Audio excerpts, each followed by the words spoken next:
તો વિશ્વનું સૌથી મોટામાં મોટું મંદિર જે 100 એકરમાં ફેલાયેલું છે, તમને ખ્યાલ છે ભારતમાં નથી, તો ક્યાં છે બાપુ? કંબોડિયામાં છે.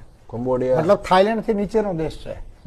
ગર્વની વાત એ છે કે 1985 સુધી એ રાષ્ટ્રની ભાષા છે ને એ સંસ્કૃત હતી. શું વાત છે? રાષ્ટ્ર ભાષા સંસ્કૃત હતી કંબોડિયાની અંદર. વિશ્વનું સૌથી મોટામાં મોટું બ્રહ્માજીને સમર્પિત મંદિર છે.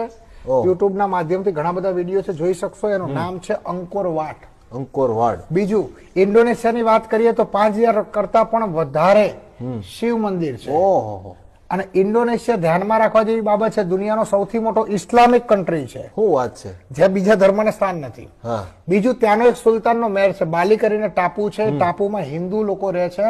એ બાલીના ટાપુમાં નીચે દરિયાની અંદર, હમણાં જેમ દ્વારિકાની અંદર નીચે દરિયામાં જઈને તમે કૃષ્ણનગરી જોઈ શકો ને, ત્યાં વિષ્ણુ ભગવાનનું મંદિર છે, બહુ મોટું દરિયાની અંદર. હા, ટિકિટ લઈને તમારે 500 મીટર અંદર જોવા જવાનું. એ મંદિર ત્યાંનો આર્કોલોજીકલ, આપણો કોઈ નહીં હો, RSS કે હિન્દુનો આર્કોલોજીકલ ડિપાર્ટમેન્ટ નથી, મુસ્લિમ દેશનો મુસ્લિમ આર્કોલોજીકલ ડિપાર્ટમેન્ટ એવું કે છે. 5000 વર્ષ જૂનું મંદિર છે. બીજું ત્યાં એક સુલતાનનો મહેલ છે, એની અંદર 365 દિવસ ને 24 કલાક રામધૂન ચાલે છે, 150 વર્ષ ઉપરથી.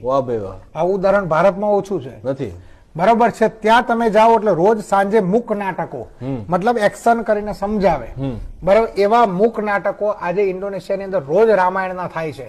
અને વિદેશથી લોકો